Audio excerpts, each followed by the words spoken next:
डार्बन में खेला गया दूसरा वनडे इंटरनेशनल मैच पाकिस्तान और साउथ अफ्रीका के दरमियान, जिसमें साउथ अफ्रीका ने 5 विकेटों से कामयाबी हासिल की। अगर आपने मैच नहीं देखा और सिर्फ स्कोर कार्ड अगर आप देखें तो आपको लगेगा कि शायद साउथ अफ्रीका ने बड़ी आसानी के साथ इस मैच में कामयाबी हासिल की। 5 विकेटें बाकी थी, अभी 8 ओवर्स का खेल भी बाकी था, लेकिन असल कहानी कुछ और थी। इस मैच के अंदर काफ़ी ज़्यादा ऐसे स्टेजेस आए थे जहाँ पर लग रहा था कि ये मैच किसी तरफ भी जा सकता है, पाकिस्तान को भी चांसेस मिले कि वो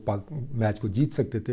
लेकिन south Africa in the end कामयाब हुआ। 5 विकेटों से उन्होंने कामयाबी हासिल की है। अगर हम पिच की बात करते हैं, लो स्कोरिंग मैच हुआ, आइडियल पिच नहीं थी वनडे के लिए। इसमें देखते हैं फास्ट बॉलर्स के लिए भी हेल्प मौजूद थी। उसके बाद हमने देखा सीमर्स आए, मीडियम पेसर्स आए, उनका बॉल भी ग्रिप कर रहा था और टर्न बेस बॉल पिच के ऊपर काफ़ी ज़्यादा बॉल हो रहा था, तो सारे बॉलरों के लिए थोड़ी थोड़ी हेल्प मौजूद थी इस पिच के अंदर। तो नॉट आइडियल पिच अगर हम देखते हैं इसको उस स्टैंडर्ड से कि हाई स्कोरिंग मैच के लिए ये पिच मौजूद नहीं थी, लेकिन लाजमी नहीं कि हाई स्कोरिंग मैचेस ही अच्छे देखने को मिले, आपको लो स्कोरिंग मैचेस में भी काफ़ी दिलचस्प मुकाबले आपको नज़र आते हैं और आज एग्जैक्टली ऐसा ही हुआ। अगर हम बैटिंग की बात करते हैं तो एक मौके पे ऐसा लग रहा था कि शायद पाकिस्तान 120-25 रन पे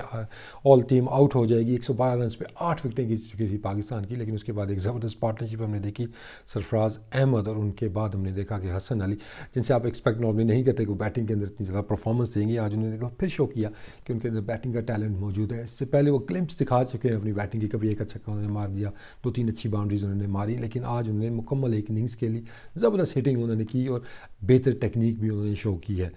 पिच स्लो साइड पे भी थी, बाद में हमने देखा बॉल ग्रिप हो रहा था, टर्न हो रहा था, लेकिन वेरिएबल जो बाउंस था उसकी वजह से ज़्यादा प्लेज हमारे बल्कि सारे ही बैट्समैन हमने देखा कि उनको ट्रबल में नज़र आए हैं। ओपनर्स की अगर हम बात करते हैं, इमाम उल हक आज जल्दी आउट हो गए। उसके बाद फ़खर इमाम, जो मुझे लग रहा है कि शायद वो टेक्निक के ऊपर काम नहीं कर रहे हैं, उनको सिर्फ यही मैसेज दिया जा रहा है कि आप सिर्फ अंदर जाएँ, टाइम स्पेंड करें और आपके मसाइल हल हो जाएंगे। आज 44 बॉल्स उन्होंने खेली हैं, लेकिन एक दफ़ा फिर वो शॉर्ट पिच बॉलिंग के ऊपर आउट हुए हैं, तो उनको टेक्निकली इन चीज़ों पर काम करना होगा। सिर्फ अंदर जाके खुद ब खुद शायद ये चीज़ें उनके लिए हल नहीं होंगी। इसके बाद बाबर आजम अगेन वो भी शॉर्ट बॉल के ऊपर आउट हुए हैं। नॉर्मली हमने देखा है कि वो टाइम लेते हैं, लेकिन आज थोड़ा सा वो जल्दी में हमें नजर आए। सिर्फ 15 बॉलें खेली थी और normally you don't expect Babar आजम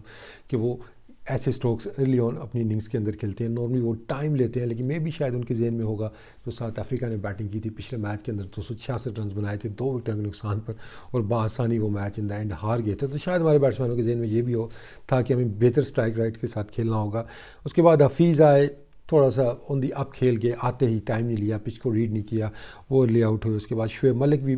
एक मौके पे लग रहा था कि वो सेट हो गए हैं, लेकिन वंस अगेन शॉर्ट बॉल के ऊपर वो आउट हुए हैं। शादाब खान को प्रमोट किया गया, which was very strange to me, क्योंकि हमने देखा कि सरफराज अहमद एक्सपीरियंस भी है, आज अपना 100वां मैच भी खेल रहे हैं, उनको मुबारक हो अपने 100वें मैच की भी,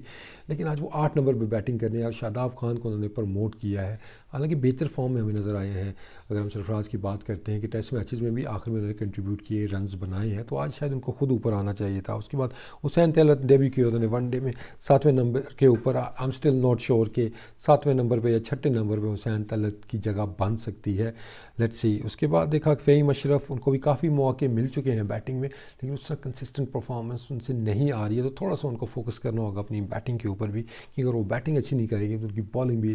इम्पैक्ट जो है बॉलिंग का भी, वो भी इतना अच्छा नहीं रहता है। तो 207 रन बनाने में पाकिस्तान टीम की एंड में कामयाब हुई और हाफ वे पे हमें ब्रेक के दौरान ड्यूरिंग द लंच ब्रेक यही लग रहा था कि शायद साउथ अफ्रीका ये मैच आसानी से जीत लेगी, लेकिन 207 रन्स का जो टारगेट, लो स्कोरिंग मैचेस में अंदर इस तरह का जो टारगेट होता है, देर ऑलवेज वेरी ट्रिकी। तो बॉलिंग साइड को हमेशा थोड़ा सा होता है, इंटरेस्ट होता है कि things can go either way. थोड़ा सा जो बैटिंग में जो मिस्टेक जो मुझे एक फ़ील हुई है कि शायद हमारे बैट्समैनों ने, या टीम प्लान जो बना था उसके अंदर ये था कि शायद ये पिच जो है 270-280 रन की है, हम ज़्यादा रन बनाने चले गए हैं। अगर शुरू से प्लान किया जाता कि इस पिच के ऊपर 240-250 रन भी काफ़ी होंगे इवेंचुअली, जो कि हो सकते थे। 250 was a winning total on this pitch. अगर हम 250 के लिए खेलते तो शायद 240-235 रन बना सकते थे और उसके मैच का रिजल्ट डिफरेंट हो सकता था, लेकिन हम 280-290 रन बनाने के लिए जा रहे थे, जिसकी वजह से शायद हम 207 रन बना चुके हैं। और उसके बाद हमने देख लिया कि जिस तरह का स्टार्ट, आज अक्सर डिस्कशन ये होती थी कि पाकिस्तान टीम वनडे के अंदर जो स्ट्रगल करती है, फॉर मी बिगेस्ट प्रॉब्लम ये था कि नए बॉल से हमें विकटें नहीं मिलती थी। मिडिल ओवर्स में वर्ष अच्छे बॉलर्स मौजूद हैं, हसन अली विकटें लेते हैं, उसके बाद शादाब को देखा है, और भी कोई स्पिनर आता है, जब भी वो खेलते हैं वो विकटें लेते हैं, लेकिन नए बॉल से हमें विकटें नहीं मिल रही थी। लेकिन आज हमने देखा कि शाहीन शाह अफरीदी ने जब 3 विकटें नए बॉल के साथ हासिल की पेस के साथ बॉल किए, उसके बाद स्विंग भी देखी, सीम भी देखी, अच्छे रिदम से उन्होंने बॉलिंग की। जब 3 विकेटें उन्होंने हासिल की तो लग रहा था कि ये पाकिस्तान के हाथ में मैच आ चुका है। उसके बाद हमने 1-2 छोटी छोटी पार्टनरशिप्स देखी, लेकिन जब 80 रन पे 5 विकेटें गिर चुकी थी साउथ अफ्रीका की, वहाँ पे लग रहा था कि शायद अब ये मैच मुकम्मल तौर पे पाकिस्तान के हाथ में आ चुका है। और उसके बाद हमने देखा कि जो मैच विनिंग पार्टनरशिप हुई एंडली और फानदर दूसन के दरमियान, स्पेशली फानदर दूसन जो कि अभी नए आए हैं इंटरनेशनल क्रिकेट में, और आते ही उन्होंने ज़बरदस्त परफॉर्मेंसेज दी हैं। पिछले मैच में हमने देखा कि 93 रन की उन्होंने इनिंग्स खेली और आज 80 नॉट आउट की इनिंग्स खेली। मैच विनिंग इनिंग्स आप उसको कह सकते हैं। बड़े मेच्योर तरीके से वो जब खेल होते नज़र आता है कि बड़े एक्सपीरियंस प्लेयर हैं, क्रीज के ऊपर बड़ा वो टाइम है उनके पास, चाहे फास्ट बॉलर्स को खेल रहे हैं, चाहे वो स्पिनर्स को खेल रहे हैं। फुटवर्क अच्छा है, मेनली बैक फुट के ऊपर रहते हैं, जो स्ट्राइक है उसको रोटेट बड़ा अच्छा करते हैं, रनिंग बिटवीन द विकेट काफ़ी अच्छी है, जहाँ पे बाउंड्री की ज़रूरत होती है वो बाउंड्री भी खेल लेते हैं। उसके बाद हमने देखा कि बॉलिंग के अंदर हम पाकिस्तानी बॉलिंग की अगर हम बात करते हैं कि यहाँ पे फ़हीम अशरफ से आज नया बॉल करवाया गया, लेकिन उनको आज विकेट कोई नहीं मिली। थोड़ी सी उनको अपनी लेंथ देखनी होगी, एट टाइम्स उनकी लेंथ पीछे है और नए बॉल से आपको थोड़ा सा आगे बॉल करना होगा, जहाँ से हमने देखा कि शाहीन शाह अफरीदी को आज विकेटें मिली हैं। उसके बाद मोहम्मद हफीज़ को जल्दी लेके आए, लेकिन उनका बॉल इतना ज़्यादा ग्रिप नहीं हुआ, इतने अच्छे रिदम बॉलिंग में वो नज़र भी नहीं आ रहे थे। उसके बाद हसन अली, मैं एक्सपेक्ट कर रहा था कि आज जिस तरह की बैटिंग की है, आज उनका ही दिन है, वो आएंगे और 2-3 विकेटें भी लेंगे, यहाँ पे आके वो मैच जिताएंगे, लेकिन उनको भी कोई विकेट नहीं मिल सकती। हालांकि बॉलिंग उन्होंने इतनी बुरी नहीं की है। उसके बाद शादाब खान ने ज़बरदस्त बॉलिंग की है, बॉल उनका टर्न भी हो रहा था, वेरिएशन भी बड़ी अच्छी उन्होंने की, गूगली बड़ी आज इफेक्टिव उनकी नज़र आई, और उन्होंने भी आते ही जब विकेट हासिल की तो फिर मैच का पादशाह वहाँ पर पलटा के पाकिस्तान ये मैच जीत जाएगा। लेकिन जब ये पार्टनरशिप स्टार्ट हुई, अब द पॉइंट इज़ कि जब 5 विकेटें आपको जल्दी मिल गई हैं तो उसके बाद जब इतनी बड़ी कोई पार्टनरशिप लगती है और आपको कोई विकेट नहीं मिलती है, तो उसको अगर आप थोड़ा देखने की कोशिश करेंगे क्या चीज़ें उसमें बेहतर हो सकती थी। ठीक है, बॉलर्स का तो है, शाहीन शाह अफरीदी अभी नया इंटरनेशनल क्रिकेट में 18 साल उसकी उम्र है, नए बॉल से तो उसको आउट करने आते हैं। पुराने बॉल से हमने देखा है कि अगर बॉल रिवर्स हो रहा हो तो फिर उसमें एबिलिटी है विकेट लेने की, लेकिन आज बॉल रिवर्स नहीं हो रहा था तो इतनी ज़्यादा इफेक्टिव नज़र नहीं आई अपने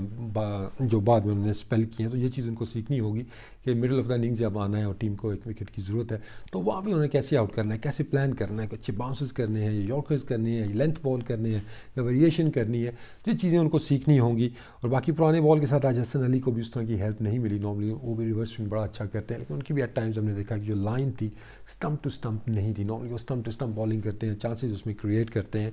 तो जिसकी वजह से आज हमने देखा कि ये पार्टनरशिप नहीं टूट सकी है। इसमें क्या चीज़ बेहतर हो सकती थी, उसमें मैं कहूँगा कि इसमें भी यहाँ पे सरफराज अहमद थोड़ा सा और प्रोएक्टिव हो सकते थे, थोड़ा सा मोर इनोवेटिव हो सकते थे, अपनी फील्ड प्लेसमेंट के साथ, बॉलिंग चेंजेस के साथ थोड़ा इनवाइट करते बैट्समैन को कि अगेंस्ट अपनी नेचर खेलें, थोड़ा सा एक्स्ट्रा प्रेशर, एक्स्ट्रा फील्डर लेके आते, कोई कैचिंग फील्डर 2 इधर रख लेते, एक शॉट कवर रख लेते, मिडिल में बॉलिंग करने की कोशिश करते। तो थोड़ा सा हमने देखा कि सरफराज पे ये फेजेस आती हैं कि जब वो एग्रेसिव होता है तो आपको 3 बंदे भी नज़र आए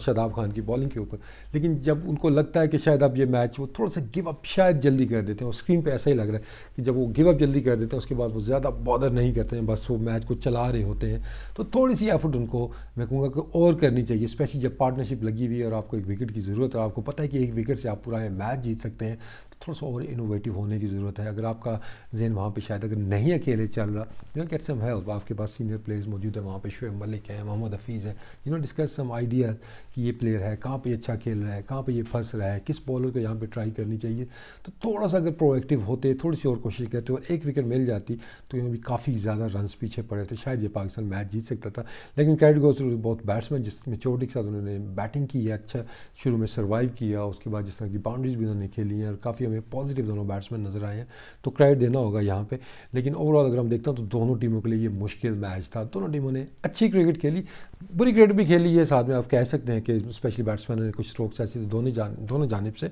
लेकिन ओवरऑल देखें तो एक अच्छा मुकाबला हमें देखने को मिला। नॉर्मली हम देखते हैं कि हाई स्कोरिंग मैचेस ही देखने का आपको मज़ा आता है, लेकिन समटाइम्स आपको लो स्कोरिंग मैचेस देखने का भी मज़ा आता है, और आज का मैच देखने का मज़ा आया। ऑब्वियसली रिज़ल्ट पाकिस्तान के हक़ में होता तो हमें और ज़्यादा मज़ा आता, लेकिन अब इंटरेस्टिंग होगी ये सीरीज़ 1-1। अगला मैच अब खेलना जाएगा, तीसरा जो मैच खेला जाएगा काफ़ी इंटरेस्टिंग होगा, और दोनों